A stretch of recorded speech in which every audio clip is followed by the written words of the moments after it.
বাংলাদেশের ত্রয়োদশ জাতীয় সংসদ নির্বাচনের মাত্র ৩ দিন আগে দেশটির গলায় এক বিরাট ফাঁস পরিয়ে দিয়েছিলেন ডক্টর মোহাম্মদ ইউনূস। যখন একটি অন্তর্বর্তীকালীন সরকারের প্রধানের দায়িত্ব ছিল সুষ্ঠুভাবে ক্ষমতা হস্তান্তর করা, তখন ওয়াশিংটনের সঙ্গে অত্যন্ত গোপনীয়তা এবং তড়িঘড়ি করে স্বাক্ষরিত হলো এগ্রিমেন্ট অন রেসিপ্রোকাল ট্রেড বা এআরটি। দেশের নানা মহল থেকে চুক্তিটি নিয়ে ব্যাপক সমালোচনা সত্ত্বেও নতুন নির্বাচিত সরকারের জন্য এই চুক্তিটি হয়ে আছে গলার কাটার মতো। বিএনপি সরকার চুক্তিটি নিয়ে পড়েছে শাকের করাত বা উভয় সংকটে। ইউনূসের পক্ষের লোকজন যখন যুক্তরাষ্ট্রের অসীম শক্তির কথা তুলে ধরে এই চুক্তির পক্ষে সুর করে গান গাইছে, তখন মালয়েশিয়া তাদের সবার মুখে এক বিশাল চপেটাঘাত করে দিল। মালয়েশিয়া অত্যন্ত সাহসিকতার সঙ্গে ঘোষণা করেছে তারা যুক্তরাষ্ট্রের সঙ্গে এই একই ধাঁচের চুক্তি থেকে বেরিয়ে আসছে এবং চুক্তিটিকে বাতিল ও অকার্যকর বলে গণ্য করছে।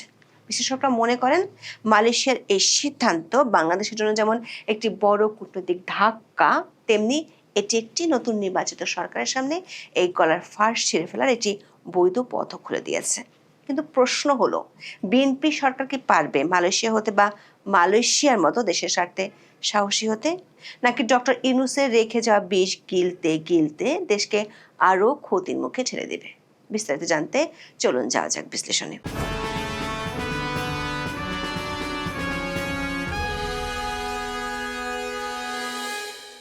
ত্রয়োদশ জাতীয় সংসদ নির্বাচনের মাত্র ৩ দিন আগে গত ৯ ফেব্রুয়ারি যুক্তরাষ্ট্রের সঙ্গে বিতর্কিত বাণিজ্য চুক্তি করে অন্তর্বর্তী সরকার।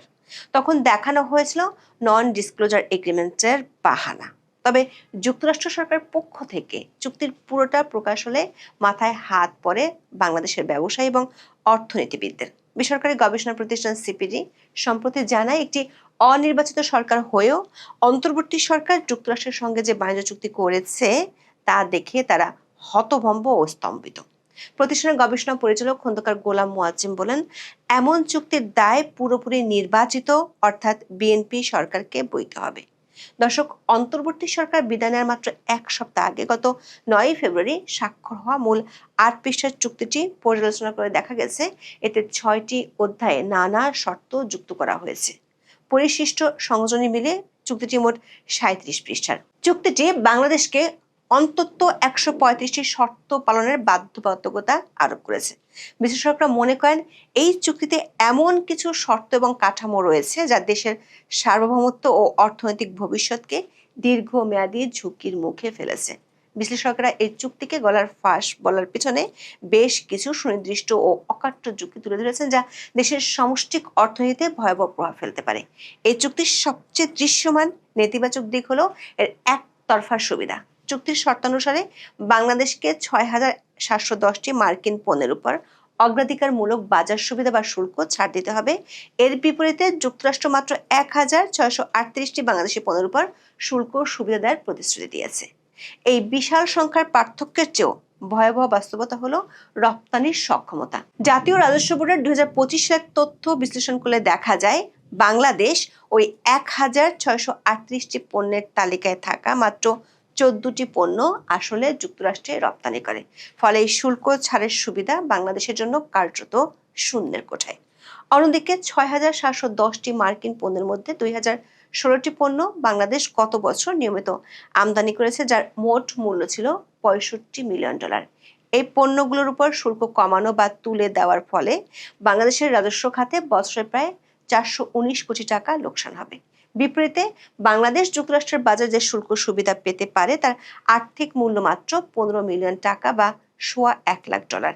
এই বিশাল গ্যাপই প্রমাণ করে যে চুক্তিটি বাংলাদেশের অর্থনৈতিক স্বার্থের চেয়ে যুক্তরাষ্ট্রের কৃষি ও শিল্প লবিস্টদের স্বার্থ বেশি রক্ষা করছে।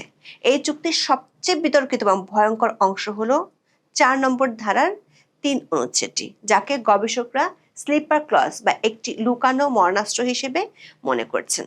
এই ধারা অনুযায়ী বাংলাদেশ যদি কোনো নন মার্কেট ইকোনমি অর্থাৎ চীন বা রাশিয়ার সঙ্গে কোনো বিশেষ বাণিজ্য চুক্তি স্বাক্ষর করে, তবে যুক্তরাষ্ট্র কোনো পূর্ব ঘোষণা ছাড়াই এই চুক্তির আওতায় দেওয়া সকল সুযোগ সুবিধা বাতিল করার অধিকার রাখে। এর অর্থ হলো বাংলাদেশের বৈদেশিক নীতি এবং বাণিজ্যিক অংশীদার নির্বাচনের চূড়ান্ত ক্ষমতা এখন পরোক্ষভাবে ওয়াশিংটনের হাতে চলে গেছে। একটি স্বাধীন সার্বভৌম রাষ্ট্র হিসেবে বাংলাদেশ কার সাথে বাণিজ্য করবে তা যদি অন্য একটি দেশ নিয়ন্ত্রণ করে, তবে তাকে চুক্তি না বলে অধীনতামূলক মৈত্রীবদ্ধতা বলাই সমীচীন। ইংরেজি দৈনিক ডেইলি স্টার তাদের সম্পাদকীয়তে এই চুক্তিকে ভবিষ্যৎ প্রজন্মের জন্য একটি অর্থনৈতিক শিকল হিসেবে বর্ণনা করেছে। তারা প্রশ্ন তুলেছে, একটি অন্তর্বর্তীকালীন সরকার যার মেয়াদ মাত্র কয়েকদিন বাকি, তারা কিভাবে 15 বছরের একটি দীর্ঘমেয়াদী জ্বালানি আমদানির চুক্তি করতে পারে? এটি জনগণের ম্যান্ডেটবিহীন একটি সিদ্ধান্ত।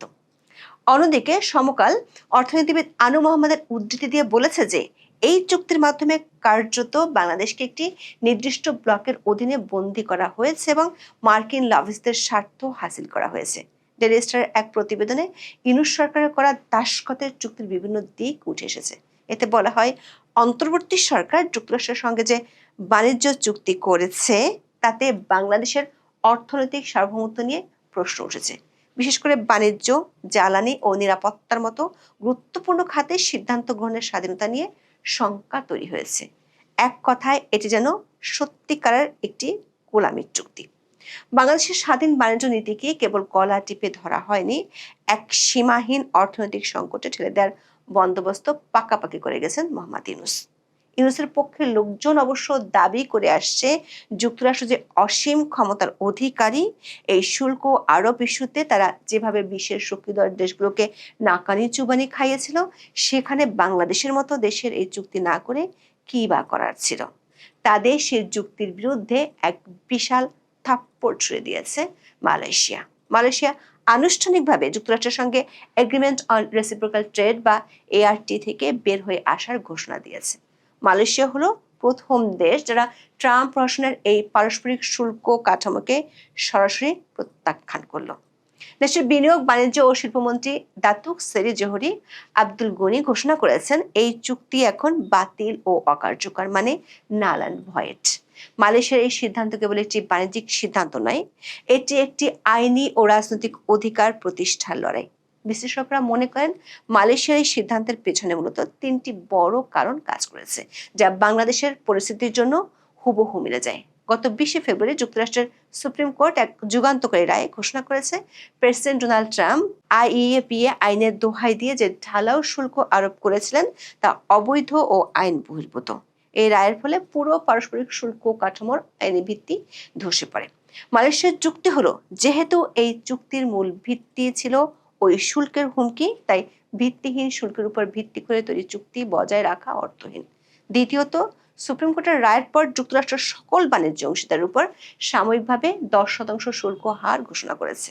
মালয়েশিয়া দেখেছে চুক্তি বহাল রাখলে তাদের 19% শুল্ক দিতে হচ্ছে, অথচ চুক্তি না থাকলেও শুল্ক 10 থেকে 15%-এর মধ্যে থাকছে। মালয়েশিয়ার বাণিজ্য মন্ত্রী জোহরি গানি স্পষ্ট করেছেন, বাড়তি 9% শুল্ক এবং সেই সঙ্গে মার্কিন পণ্যের ছাড় দেওয়ার যে দ্বিমুখী লোকসান তা বহন করার কোনো যৌক্তিকতাই নেই।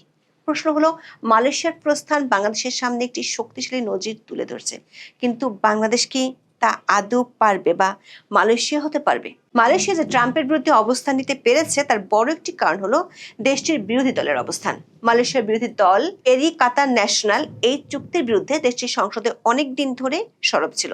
তারা একে জাতীয় স্বার্থ বিরোধী বলে অভিহিত করেছিল। কিন্তু বাংলাদেশের জাতীয় সংসদের যে দুটি বিরোধী দল, জামাত ইসলাম এবং এনসিপিকে কখনোই এই চুক্তির বিরুদ্ধে সরব হতে দেখা যায়নি। এমনকি বাংলাদেশে যখন মার্কিন সহকারী পররাষ্ট্রমন্ত্রী পল কাপুর সফরে এসেছিলেন, তখন পররাষ্ট্রমন্ত্রী খলিলুর রহমান তিনি বলেছিলেন, ইউনূসের আমলে মার্কিন প্রতিনিধিরা এই চুক্তি নিয়ে বিএনপি ও জামাতের সাথে বৈঠক করেছিল।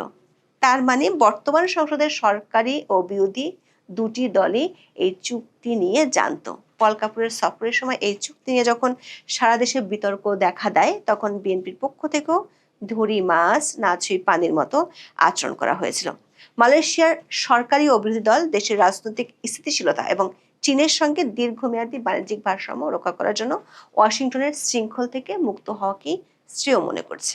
কিন্তু বাংলাদেশের রাজনৈতিক দলগুলোকে প্রায় দিল্লি না ঢাকা স্লোগান দিতে শোনা গেলেও কখনোই ঢাকা না ওয়াশিংটন তাদের মুখ থেকে শোনা যায় না। বিশ্লেষকরা বলছেন, 9 ফেব্রুয়ারি স্বাক্ষরিত চুক্তিটি এখনো বাংলাদেশের জাতীয় সংসদে অনুসমর্থিত বা রেটিফাইড হয়নি। আন্তর্জাতিক চুক্তির সাধারণ নিয়ম হলো চুক্তিটি স্বাক্ষরিত হলেও কার্যকর হওয়ার আগে দেশের আইনসভা বা জাতীয় সংসদের অনুমোদন লাগে।